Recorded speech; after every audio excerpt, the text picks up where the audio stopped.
Alright, so bali ngayon, nakikita na kami sa basement. So shoutout kay Kuya Brian and kay Christine.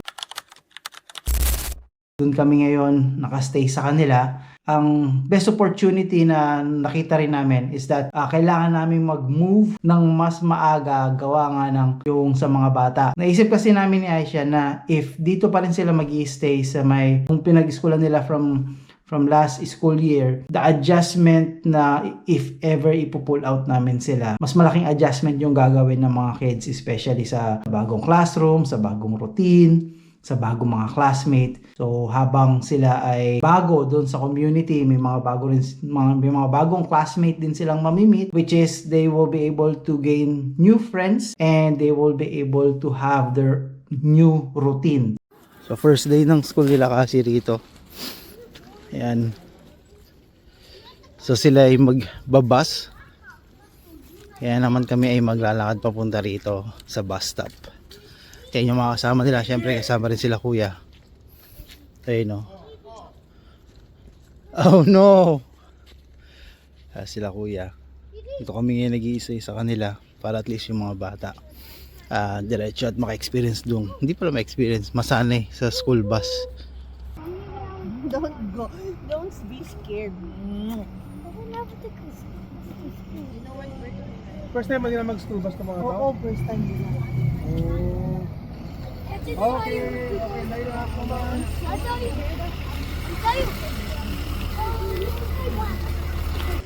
Look at the bus. See the bus. Are you going to the bus too? Take mama.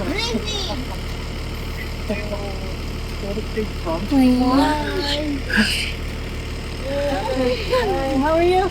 Good, how are you? Good stuff. See you tomorrow.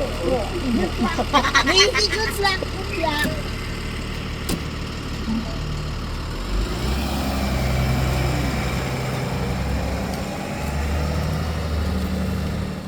Kasi right now, iba yung routine ng school nila. Meron silang school bus, mas maaga yung pasok nila, mas maaga yung preparation nila sa school.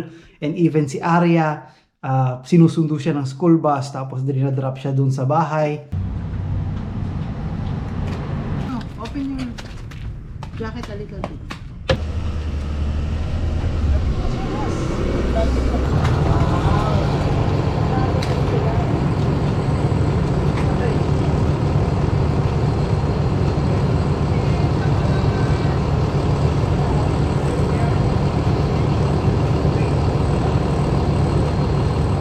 Kasi mas nakikita namin yung excitement and syempre yung mga challenges na doon. And syempre yung pagtira namin ni kila Kuya Brian, which is na-appreciate namin. Gawa nga lang napaka-accommodating nila and syempre talaga nagtutulungan. And I can say talaga na hands down na doon ako doon kila Christine. And syempre kay Mama, nakasama pa rin namin doon sa kabilang bahay.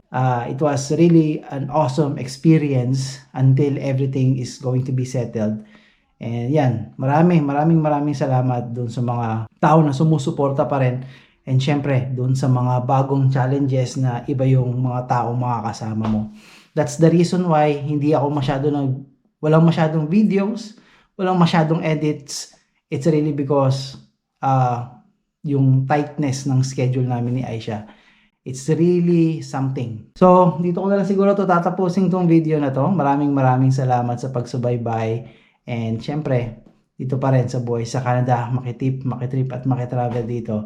And we'll see you on to the next one. Marami pa kaming gagawin and hinahabol namin to bago pumatak yung snow or bago totally maglamig.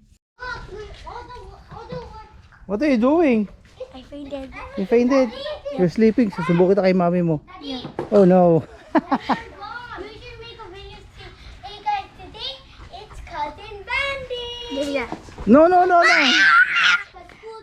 Kidding. Everything is red. Told you. Okay, now we take a sweat off.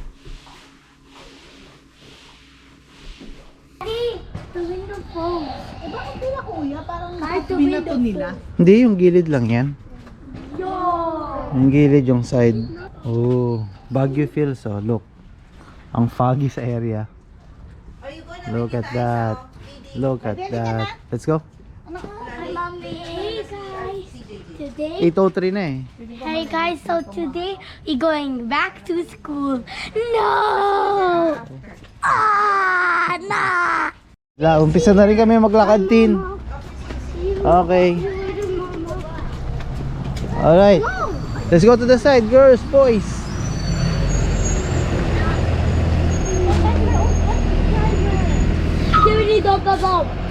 Baguio feels like, no? It's so foggy. Gawin natin, gusto mo? Yan, no? Wala kami makita. Yan, kamusta yung foggy experience mo? Feels like Baguio. Ganyan din yung nag-drive ako. Yung tumapak dyan, kaya pala ang sapatos mo parang ano na eh. Parang boots, bota. Parang ng bota yung ano mo. Following me, guys. Ano, bullying you. Feeling hero. Just telling you. I don't wanna go to school. Yeah. No, you have to. No, you have to go to school. Wala kang makita. Pilates eh. I have to wait for 2 hours, then we have to go back to school. Pinalagyan niya din ng bintana. Yung Hindi. Upgrade na yun sa amin eh. Ay, ito na yun. $800. Ang may bintana. Yung ganyan. hindi, yung ano lang yung ganun Yeah, no.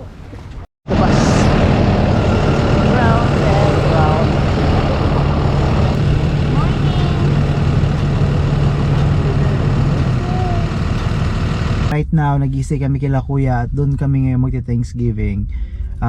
Simpleng handaan, simple lang yung gagawin namin ngayon. Meron kaming biniling max na manok, crispy pata, tapos nagluto ng bulalo si Christine. So right now, doon muna kami nag-stay kila kuya, as I mentioned. Tapos mamaya pupunta rin sila Billy at saka si Ate Zel doon. So it's a simple simple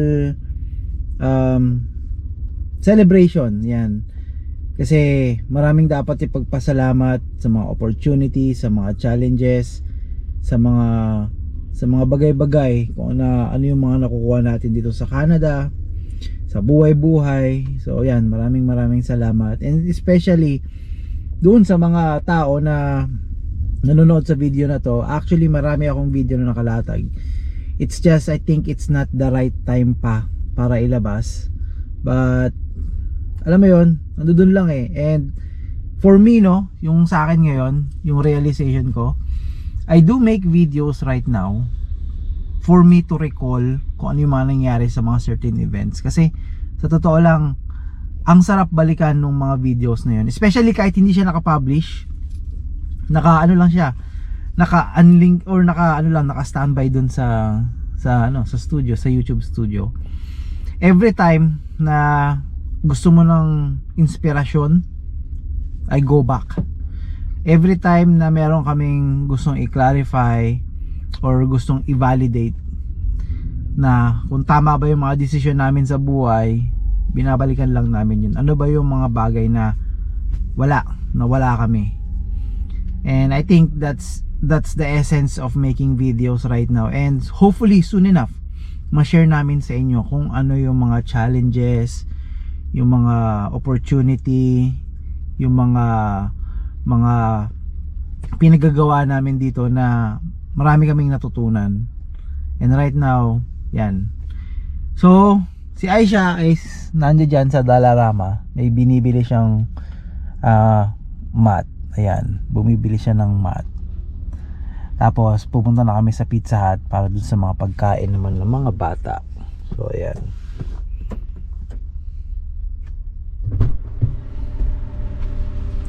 Okay na kaya yung pizza natin? Siguro daddy okay na yan. Ikaw na lang kukuha. Oo, gusto mo ba punta ako doon? Ha? Parang ano din. Parang Ano? laman ng... Yung parang, alam mo, nagtadtad ka ng manok. Baka ano lang. Baka may nasagasaan akong squirrel. May nasagasang ka ba? Hindi, wala. Joke. Shoutout naman sa mga ano yan. Wala, Bin. Gulo. Shoutout. Shout out. Na, bebe, balis ka na. So it's another day dito sa amin sa Canada. And today, it's going to be the last day na makikita natin tong bahay na to, which is yung dito sa bahay namin. This is going to be the last day that this one will be featured in our video kasi meron na nakabili ng bahay, and few days from now it's going to be their possession date. So ayan, magliligpit ako ngayon. May mga bagay pa na nasa loob ng bahay that we need to clear things. May mga gamit pa sa garahe na dapat tanggalin, and by that time sa susunod na video hindi nyo na makikita tong bahay na to. It serves lots of memories kung saan nagumpisa kami ni Aisha, lahat kung saan nabuo si Arya, yung struggles and challenges namin, yung tipong palipat na kami sana ng Ontario that time. Dito rin kung saan natuto akong magkumpuni ng bahay, the fix and repair. Maraming memories na to, and this is something na masarap balikan, and nagpapasalamat ako na gumagawa ako ng content, and this is something that we can go back in time na pwede nating makita at balik-balikan. Pero again, this could be it in a story, in a timeline, and in a sequence. There's always a beginning, middle, and end, and we are at the end of this chapter of our life that we have to close. And I can say that we are proud of it, but once you close a book or a chapter of your life, we need to open a new one. And yung pag-open ng panibagong chapter this is something different, as in sobrang challenging na to, kasi ang dami naming challenges. And after this, we are not so sure kung makukuha ba namin yung mga requirements, kung makukuha ba namin lahat ng mga conditions na dapat. And for the next 3 weeks we are homeless kasi hindi pa namin alam if we're going to be able to acquire this thing. And scary, nakakatakot, marami talaga, hindi pa sigurado, ang dami pang challenges. But right now we have to face yung unang challenge is to really clear this thing out, yung bahay na to. That's the challenge right now. And ayan, so welcome back dito sa buhay sa Canada. Mali pala dapat welcome back dito sa buhay namin sa Canada. Yan, let's put the word buhay namin kasi we are all different. Each people has its own challenges in life, and yung share lang namin is yung challenges namin, okay? Namin. It's not a general vlog of Buhay Canada right now kasi alam niyo naman ang daming alam mo na. Pero this is going to be it. Let's try to clear the house. And again, this is going to be the last time that you're going to see the house that I'm going to vlog onto this one. Let's go. Okay guys, so siya yung real estate namin. And again, yan, ito yung mga ginawa natin nung na-acquire natin tong bahay na to. Pinalitan natin yung mga fence, nag-landscape, nilagyan ng ganyan, ng bakod, nilagyan ng privacy fence, nagkulay ng stuko, nagkulay ng mga kung ano-ano, naglagay ng ilaw, yan, para sa maganda yung walkway natin. And yan, nilinis yung pinakabahay. Ayan, diba? So yun lang. This is going to be the last time nag-create ng privacy fence dito. Ayan, pinaganda, pinaluwag. Ayan, so ayan, pinaluwag yung parking pad. Marami, nagpalit ng bubong. Ayan, nagpalit ng bubong dito. And so bali pala, kwento ko na lang din sa inyo. Nung pinost namin yung bahay na to, nung nilagay namin sa marketplace, sa listing, it only took 2 person na tumingin ng bahay, and yung pangalawang person, yung pangalawang couple na tumingin, nagustuhan nila yung bahay, and from there lumabas lang tong bahay na to, or nasa market lang siya for about 7 days to be exact. Yeah, after 7 days na nasa market list, nakita rin nila yung potential ng laki ng bahay, naganda ng bahay, pati yung appliances na nilagay namin dito sa loob ng bahay, nakita nila rin yun, and that is something na nagustuhan ng buyer, kaya nag-offer sila kaagad, and hindi na rin kami pinahirapan doon sa pag-aantay, kasi isa rin yun sa mga condition na dapat mabenta tong bahay na to before the possession date, kasi kung hindi namin makukuha. And that time I think sobrang fall season na, hindi na siya yung talagang puntahan or bentahan ng bahay, but ano naman namin na ibenta siya ng mas mabilis sa inaakala namin, kaya isa sa mga condition na yun is tapos na.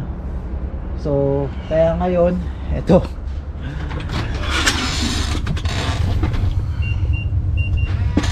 so yung bahay na to empty na talaga siya, halos wala nang tao rito. Ayan, halos wala nang tao dito sa bahay na to. So ito yung bahay. So ito yung mga appliances na nilagay. Ayan. Tapos ayan. Yan yung mga nilagay namin, di ba? Napansin niyo naman. Tapos ayan, shout out to Paul na sila nag-install sa si Kuya Billy. Ang ginawa pa nila rito is in-staging nila yung bahay para daw mas mabilis mabenta. So yung washroom na ginawa ko, meron ditong pader, yan, ginawa rin yan. Tapos kinalas ko na rin to kasi tatanggalin ko, hindi ko isasama yan. So nag-staging sila rito, ayan, nilagyan nila ng mga ganyan. So in-staging talaga nila tong bahay na to, and it seems like talagang gumanda siya doon sa maliliit na portion. And pati yung kama, may staging din dito, which is yan. It looks very empty na talaga, as in nakakamiss din. And at some point we have to move on. Ayan. So yung sala, ginawa nila sa sala, ayan o. Ganyan pala dapat pala yung ginawa namin noong nakaraan, which is okay din. Ang ginawa nila sa staging kasi is they try to put something to visualize dun sa buyer na ito yung possibility na pwede mangyari. Ayun, naka-blinds pa oh. Naka-zebra blinds pa. Ay, nakakamiss. We created so much memory on this one, and it feels deja vu kasi kung napanood nyo sa apartment natin dati, or doon sa naglilipat kami sa apartment, almost ganito rin na nag-video tayo that we're going to move to a different location. And I think this is for us right now, hindi pa totally tapos yung mga conditions. We still have to work on those conditions. Kailangan pa naming i-comply lahat. At isa to sa bahay, yung isang completion or isang conditions is to really sold the house. And ayan na, it's going to happen few days from now. Kaya itong mga naka-stage right now, tatanggalin na rin nila yan, and we have to clean the house. Tapos yung sa basement din, meron pang treadmill doon. Kaya ako nandito ngayon is tatanggalin ko, kakalasin ko yung treadmill, and then after kalasin yung treadmill, ilalagay doon sa garahe. So yan, that's it.